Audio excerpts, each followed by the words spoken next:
Imagine living in a world where a simple infection meant a death sentence, or where doctors prescribed things like leeches, mercury, or even ground-up mummies as medicine.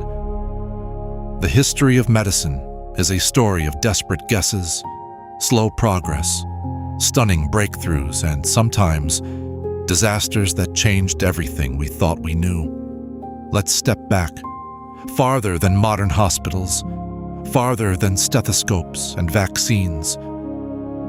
Thousands of years ago, people turned to the world around them for healing, believing that sickness was caused by angry gods or imbalances lurking inside the body. If you had a headache in ancient Sumeria, a priest might perform chanting rituals, then offer you a cup of mashed herbs, hoping to drive out the evil spirit causing your pain. But even in those earliest times, two approaches always seemed to be present: hope and experimentation. Early poems from Mesopotamia, Egypt, and India all tell stories of healers trying weird treatments, sometimes with stunning results, sometimes with tragic ones. For example, in the ancient Indian text, the Atharva Veda, illness was described as a demon to fight, and sacred hymns were used in healing rituals. Later, the Karaka Samhita laid out hundreds of herbal remedies, some actually effective by modern standards, like turmeric for wounds or neem as an antiseptic. Think about that. Centuries before microscopes or germ theory, people stumbled upon real medical knowledge, sometimes just by watching what happened when plants were rubbed on a cut, or which roots soothed a cough. This is the spark of medicine, learning from experience, and sometimes writing it down so the next generation tries something better. Let's hear a passage from the Hippocratic Oath, an early code of ethics for doctors from ancient Greece. I will use treatment to help the sick according to my ability and judgment, but never with a view to injury and wrongdoing. Today, do no harm is at the core of medical ethics.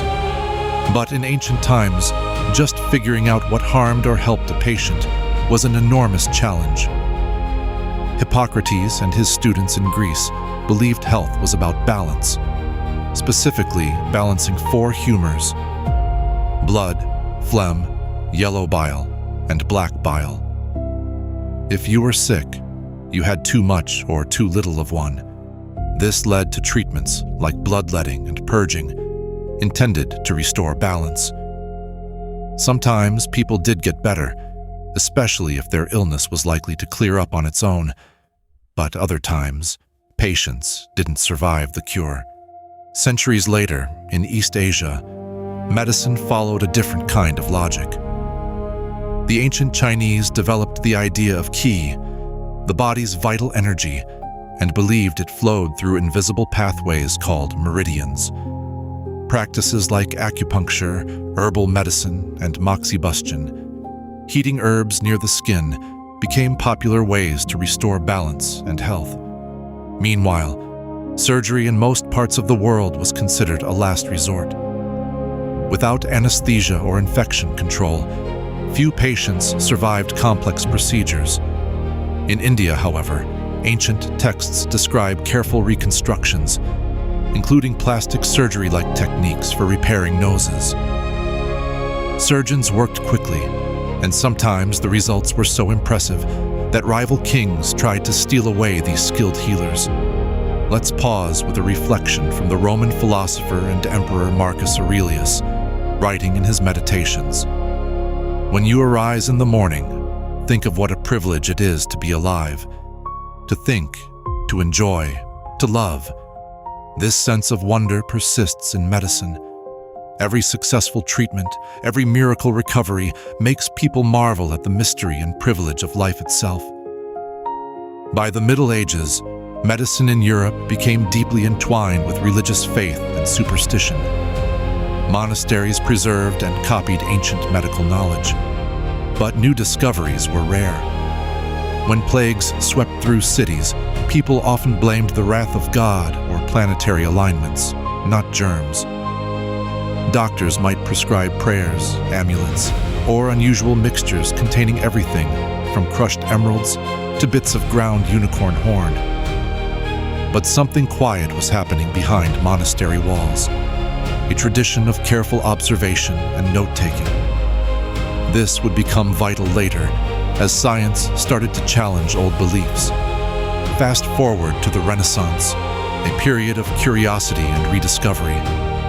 Artists and doctors like Leonardo da Vinci and Andreas Vesalius dissected bodies in secret, mapping the muscles, bones, and organs with painstaking precision. It was dangerous work, sometimes forbidden by law, but it radically advanced humans' understanding of anatomy. Here's a line from Shakespeare's Hamlet, reflecting that renewed sense of awe about the human body.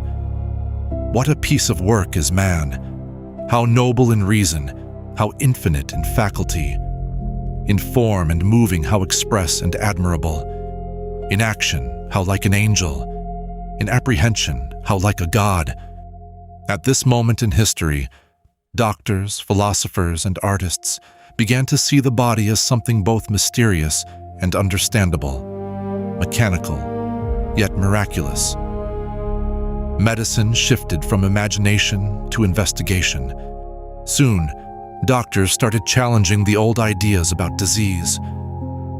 A London doctor named William Harvey watched blood pumping through a snake's heart and realized for the first time that blood circulates continuously, a revelation that contradicted centuries of dogma about humors slowly being used up and refilled.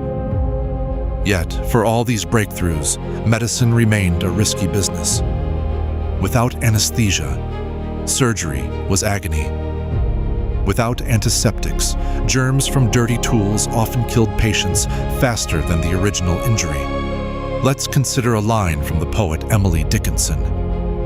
Hope is the thing with feathers that perches in the soul and sings the tune without the words, and never stops at all. For centuries, hope was sometimes all medicine had to offer. Family and faith, comfort and poetry, these were as much a part of healing as any doctor's recipe. But in the 19th century, everything changed. In a Paris hospital, the physician René Laennec invented the stethoscope, an idea that grew from embarrassment at pressing his ear to women's chests.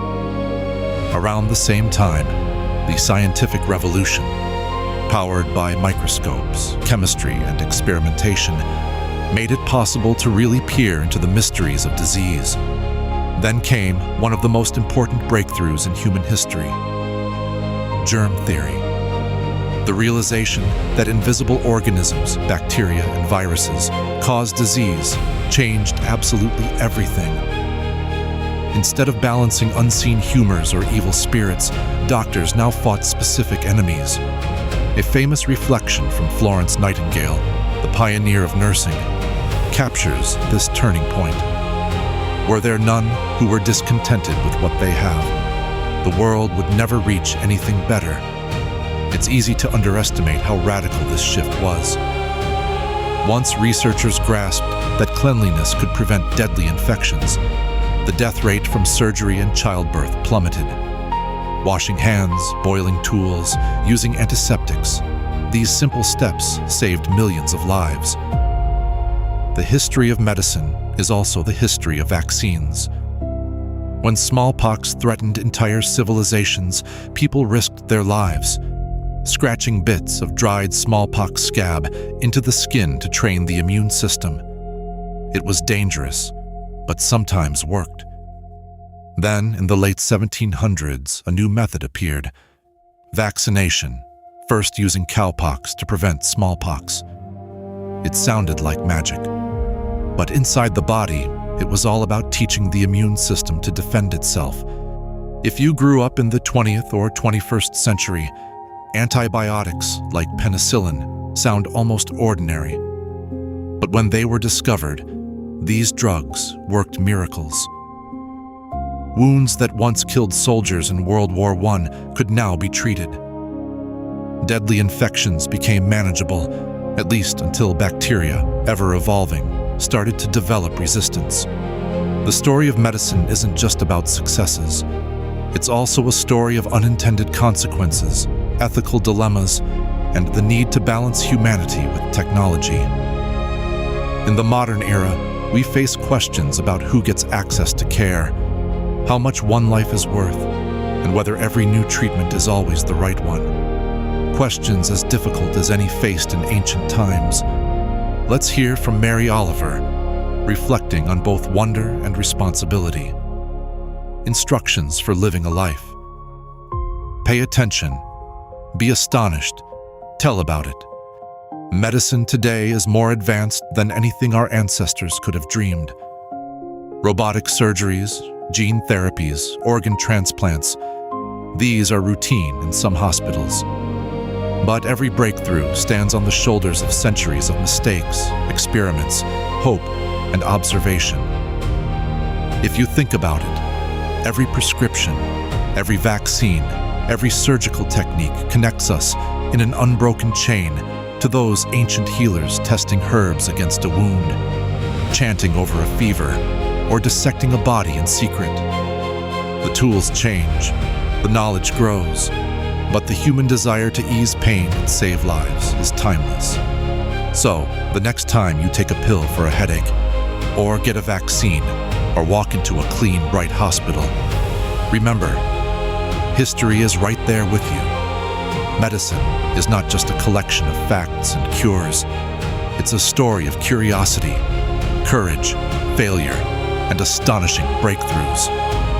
And the next chapter, it's being written right now by people paying attention, being astonished, and telling the world what they discover. In many ways, medicine is the story of humanity itself. How we confront suffering, how we solve problems, and how we hope for something better.